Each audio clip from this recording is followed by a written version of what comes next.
DocTalk is brought to you by Merck Animal Health. At Merck Animal Health, we're shaping the future of animal health with pioneering science, connected technology, and insights-driven solutions to bring our customers an unparalleled portfolio of choices to improve cattle care and operational efficiency. We support you and your legacy by helping you meet the challenges of today with the innovations of tomorrow. Hey folks, welcome to DocTalk. I'm Dr. Dan Thomson. We're going to have a great show. Dr. Cassandra Olds is going to be with us. We're going to talk about everything about flies in cattle. It's going to be a great show. We're glad you joined us, so stay tuned. When you spot BRD in your cattle, that's your golden opportunity to target infection and its associated fever with a single dose of Resflor Gold, the industry standard dual therapy. To learn more, talk to your Merck Animal Health rep or your vet and see label at resflorgold.com. Animals intended for human consumption must not be slaughtered within 38 days of treatment. This product is not approved for use in female dairy cattle 20 months of age or older, including dry dairy cows.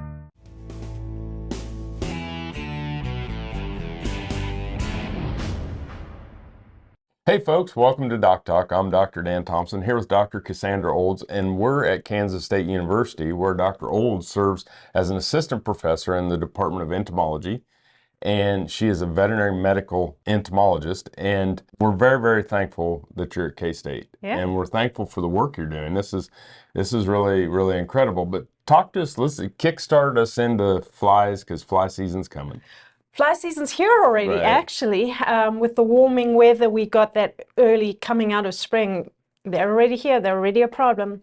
And so flies are really a problem for producers. There's a number of different species. We'll get into that. But they cause something that we call fly worry. Mm-hmm. So even non-biting flies just cause significant annoyance. When you add into the ones that we have that cause biting and the pain from the biting, the blood loss from the biting, it's a significant production issue. Anytime you see cattle stamping, bunching, generally agitated, seething in ponds, just standing in ponds trying to get away from flies, Yeah. they are expending energy on parasitism. The parasitism is taking energy away from them. They're not grazing effectively. So you see a reduction in any output performance-wise, be it weight gains, milk yields, just general happiness, not even to mention the pathogens that are transmitted, the secondary infections of the bite site. So fly control is one of the most important things, and it's irrespective of which kind of a producer you are. Nobody's exempt from flies. Right. It just means that sometimes you have a different fly to worry about, or a fly at a different time of year. But we really worry about them in terms of production loss. I always say, you run out of blood, you die. These insects are taking small amounts of blood, and it might not seem like a big deal, but it's constant, and they're constantly taking a little sip, and that animal has to replace that blood, and it's taking energy to replace that blood. And that's energy that's not going into your pocket. Right. Not even to mention, we think about it extends further than just the animal and what it's producing, the amount of food it needs to eat to make that blood and overcome the stresses from parasitism. There's been some studies that have shown that the more flies you have on an animal, the more stressed it is, the more cortisol it produces.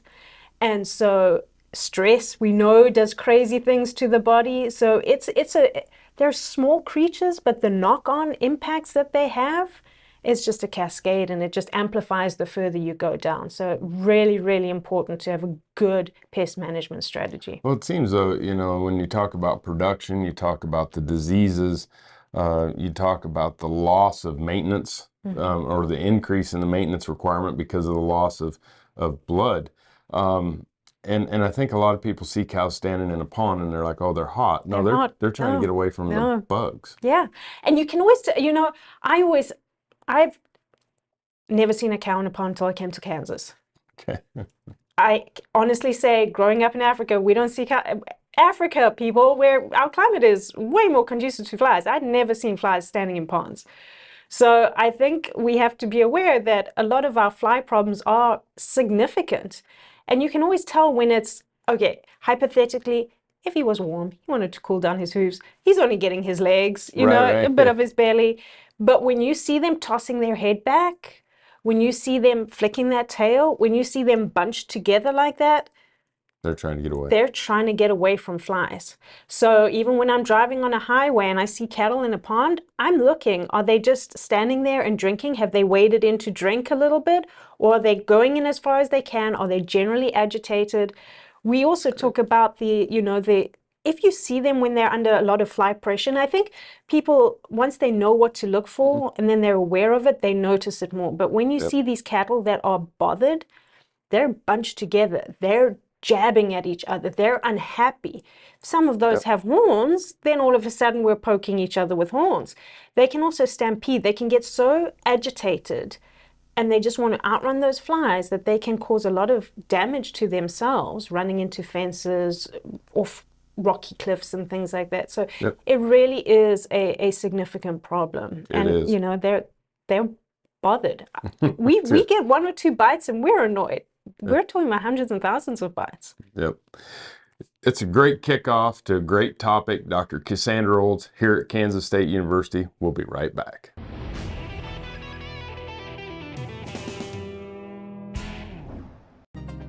This Cattle Intel is brought to you by Neogen. Welcome to this segment on injection techniques. In cattle production, the implementation of management practices is important for the health and welfare of our animals. In doing so, producers and veterinarians must prevent, treat, and control disease. One way in which we are able to do this is through the injection of vaccinations or other medications. When you think about giving a proper injection, you have to consider a couple factors. Number 1 is adequate restraint. Number 2 is proper anatomical location on the animal. Number 3 is the syringe being used. And number 4 is needle selection. Adequate restraint is important in order to achieve that proper anatomical location. It's also important to maintain the safety of personnel and the animal, and also to prevent equipment failure.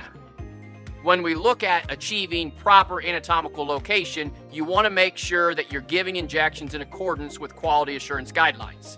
You also want to make sure that that area of the animal is clean and dry. When it comes to the syringe is important for administering the proper dose. And last, needle selection involves identifying the proper gauge and length in order to give the injection that minimizes the amount of stress and pain to the animal. Thanks for watching Cattle Intel by Neogen.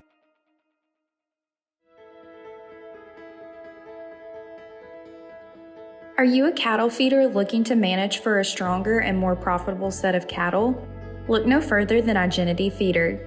Igenity Feeder utilizes DNA to gain insight into your cattle's genomic potential, with the information to predict performance, quality, and economic endpoints for cattle feeders.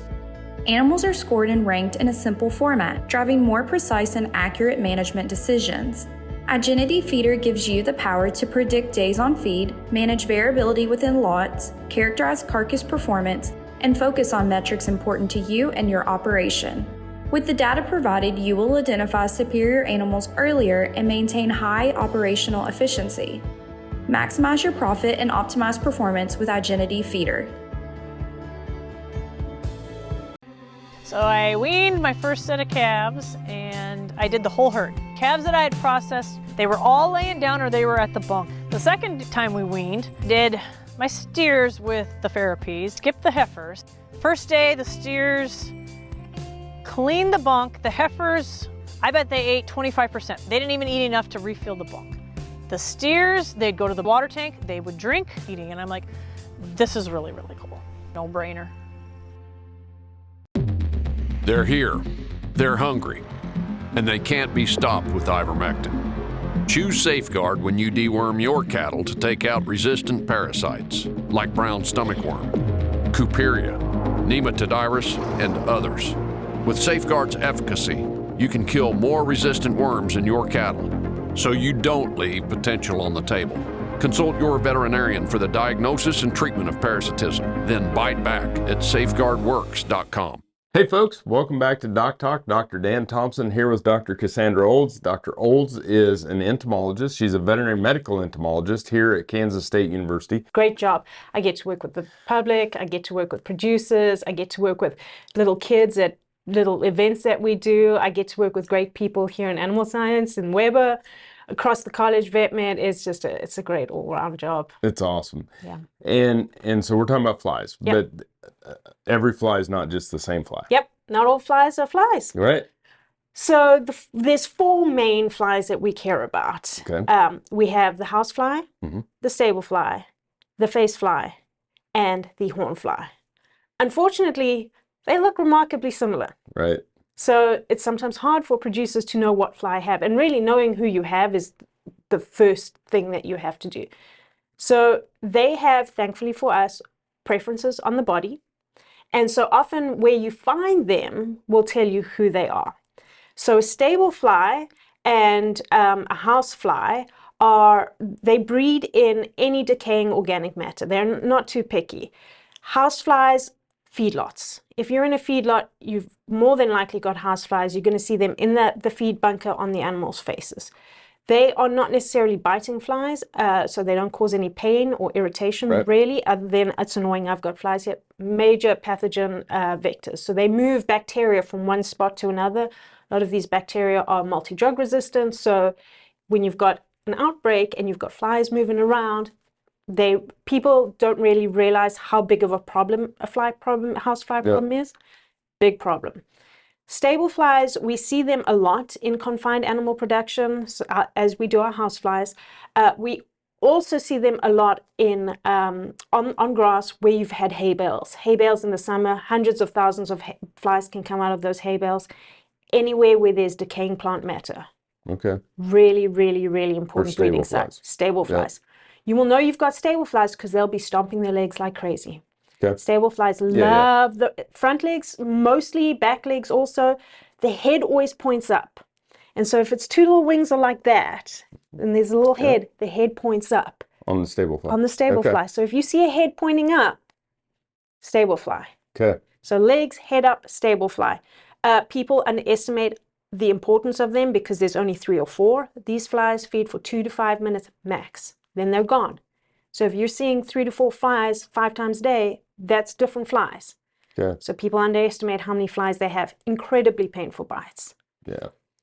Really, really big problem with those 2. So we group those 2 together just because of where their breeding sites are.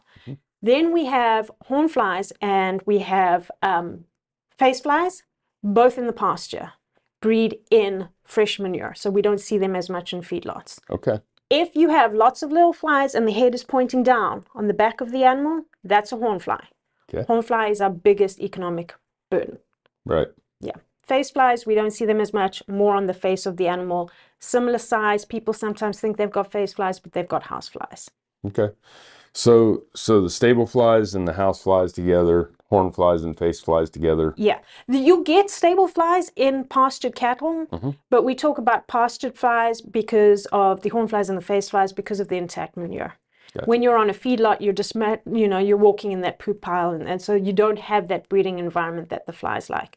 So in feedlot confined spaces, we tend to get stable flies and house flies.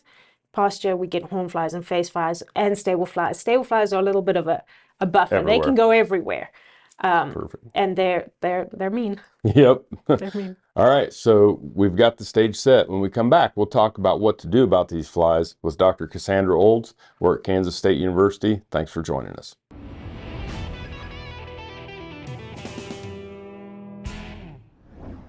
Plant the seeds of financial security today with United Patriot Coins Precious Metal Starter Pack, the Patriot Pack. Exclusive offer for our DocTalk family. Call now and secure your financial future. Strengthen your roots with silver and gold. Call United Patriot Coin today and ask for the DocTalk special offer. In the livestock industry, castration is a common practice to ensure proper herd management. All methods are painful, regardless of the age of the animal. At Solvit, we could not ignore the clear industry need for better castration solutions. So we developed LidoBand, a novel lidocaine impregnated elastrator, addressing the pain associated with band castration. It provides local anesthesia throughout the castration process. LidoBand, a small device that can make a big difference. Ranchers, looking to elevate your pasture management game? Turn to Heinen Brothers for expert aerial application. With state-of-the-art equipment and seasoned pilots, we deliver precision treatments right to your fields. From fertilizers to herbicides, Heinen Brothers has your pasture covered. Visit HeinenBrosAg.com to learn more. When the ones who have your heart need your help, count on us for everything they deserve, delivered fast. We'll work hard for you so you can work hard for your dreams. Hey folks, welcome back to DocTalk. Dr. Dan Thomson here with Dr. Cassandra Olds. She is an entomologist here at Kansas State University. She serves as an assistant professor in the Department of Entomology, and we're talking flies. Flies, my favorite. That's right. And so as we look at the different types, there's probably different prevention or different thought processes, and I would hope that you'd share a little bit with us to just kind of get us going. I think this is where people go wrong the most, is they don't know what kind of fly they have, so they're treating all flies the same. Okay. And because of the way the fly is, where it breeds, where it likes to be on the animal, what you do for one fly is not going to work for another fly. So when we talk about our house flies, they're very rarely on the animal. Nothing that you put on the animal is going to help. What you really want to do with house flies is reduce breeding environments. Okay. Remove excess feed, keep things clean. We see them mostly, you know, if we go looking around a feedlot and we're scratching and things, we find the larva, which is the immature stage, along railings. You know, if you're scraping out manure and it's getting into the underneath that railings, around water troughs, anywhere where there's things decaying and water, you'll find houseflies. And if we aren't cleaning out from underneath the railings, we're creating an environment that's undisturbed. Undisturbed. So those, you're just saying, please thrive here. Yeah. Once you put that manure into piles, it's not conducive for them breeding. So keeping things clean, swept out. Our stable flies, hay bales. Hay bales, big old hay bales that have been fed over the winter, trampling into the ground, perfect breeding site. You want to limit, reduce your organic waste, excess feed that's over a bunker, anything like that. If you've got plants decaying and you've got moisture, you've got stable flies. Now, stable flies, we mentioned, only feed for 2 to 5 minutes. So nothing you spray on that animal is giving enough contact time to kill that fly. You're giving it exposure to a pesticide and saying, hey, here's this thing that might kill you. You want to develop resistance to it? It's not going to kill it. You know, it's not long enough. The concentration is not high enough. And they're feeding on the legs, which, let's be honest, a poron's not getting to, a fly tag's not getting to. So we're not able to control stable flies through conventional means. The only way you can control them is by cleaning up those breeding environments. In pastured settings, it's those hay bales. Feedlots, it's all that food that just is lying around. So cleaning and removing the nesting areas or the breeding areas, egg laying areas, whatever. Get rid of that for the house flies and stable flies. Okay. Those are your two most critical things. And people hate it because it's like a teenager being told to clean your room. Nobody wants to clean their room. But it really is the only effective way to manage those two. Then we have your horn flies and your face flies. We mentioned earlier that they breed in fresh manure. There's not as much that we can do about this when cattle are on pasture, but if you rotate them, when the flies emerge and they come out, there's nobody to feed on and they die, especially our horn flies. If they don't find a host in a couple of hours, they're dead. So our horn flies on the animal 24/7. The female will pop off a little bit to lay eggs, but then she'll go right back on. So here we can use our conventional pesticides. We can use an ear tag, we can use a poron, we can use an IGR. Now, there's a few caveats with IGRs. I hate chemical companies when they mislabel their boxes because they say it works for a long time and everything. You'll see on the pack, it says they, use 1 tag for good control, 2 tags for excellent control. The way that tags works is when it comes into contact with the body. If you've only got 1 tag in, you're only coating one side of the body. So you 2 tags, you've got to have 2 tags. It's also only going to be on the back of the animal. So this is for the fly tags? These are for fly tags, yeah. Okay. We're going to take a break. When we come back, more with Dr. Cassandra Olds. You're watching DocTalk. We're glad you joined us.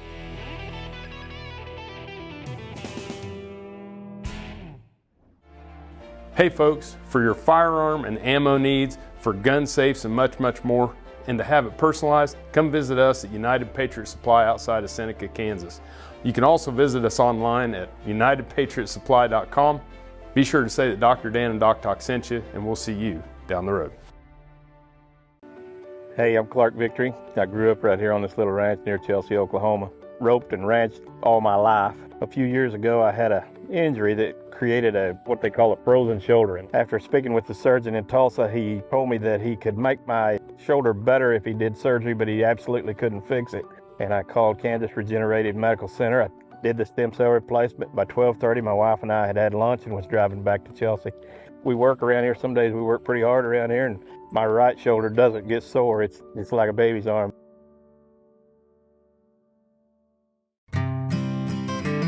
The cost of an open cow these days is very expensive. It's hard at times to dedicate a half a day or a whole day to leave your practice to go palpate cows. And so Alertus test has helped speed the process up of getting preg rates back to the owners. And so free up time for diagnostics or working in your clinic. It also will help generate revenue, not being on site to do the testing.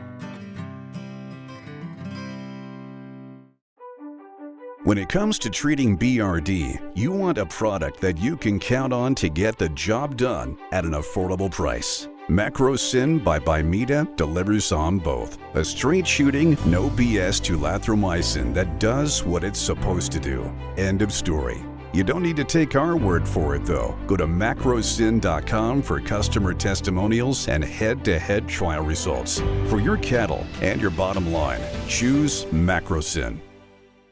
Hey folks, welcome back to DocTalk. Dr. Dan Thomson and Dr. Cassandra Olds. We're here today at Kansas State University, where Dr. Olds is a veterinary medical entomologist. Super informative stuff. Yeah. And understanding the differences in how we can control those. But as we start to get into this about flies and fly tags, and I know everybody wants to skimp. Yeah.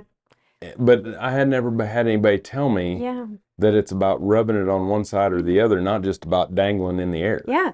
You see, I've seen pictures of them clipped onto tags. They're dangling in the air. If it is not coming into contact with the skin, it's not taking that insecticide, which is in the plastic, impregnated in the tag, in the tag, yep. rubbing it on the body. Once it's on the body, those oils will spread it out a bit. But it's also why we say don't tag bulls. Their necks are too fat. They can't even get around to put it on them.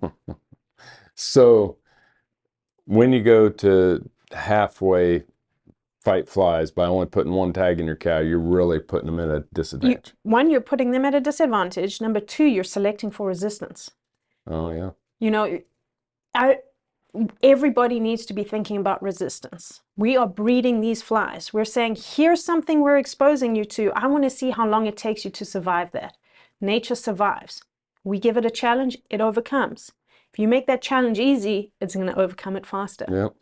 So what about IGR? We hear that a lot. Yeah, IGR is another. So before we move off tags, just to let people know, it says on the box, works for 5 months, does not work for 5 months. We're getting about 100 days worth of coverage before we see fly numbers being in the control and in the treated the same. Ideally, you would take out those tags, put a new one in. I know it's not always feasible, but if you ever have the chance, take out those tags. Well, and we're putting them in March and April. Yeah. And our big problems are in July and August. Yeah. So funnily enough, so do I wait to tag or do I tag them? If you've got stocker cattle, we've done research here that have shown early season insecticide, even though it's below the economic level that everybody talks about, that is, it's problematic because there's age of animal, breed of animal, all these things. Yep.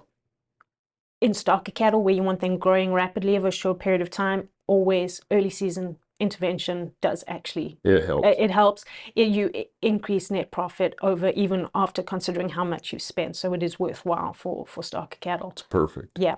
It's great. Yeah. So talk about the IGR. IGR. So IGR, again, on the box, it will say control stable flies, house flies, horn flies, face flies. Now, when we talked about those breeding environments, the IGR comes in orally, is excreted in the manure. In flies that only breed in that fresh manure, your concentration is right, it'll kill them. Mm-hmm. They will develop resistance eventually because we talked about presenting challenges and overcoming. Yep. It will work as long as you don't have resistance.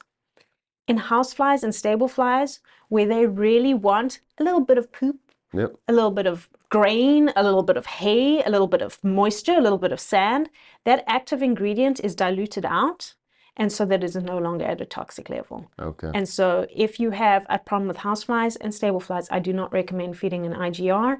And it's just, it's not going to be that effective. Really, the only thing you can do is remove that breeding environment. It's perfect. Just an incredible show. Incredible wealth of information. Look for Dr. Olds on the internet. Her work is international, and we're just very fortunate to be able to get her to be on the show. Thank you so much. So excited to be here. Great. Thanks for watching DocTalk. Remember, always work with your local veterinarian, and if you want to find out more about us, you can find us on the web at www.doctalktv.com. I'm Dr. Dan Thomson with Dr. Cassandra Olds, and we'll see you down the road. At Merck Animal Health, we support you and your legacy by helping you meet the challenges of today with the innovations of tomorrow.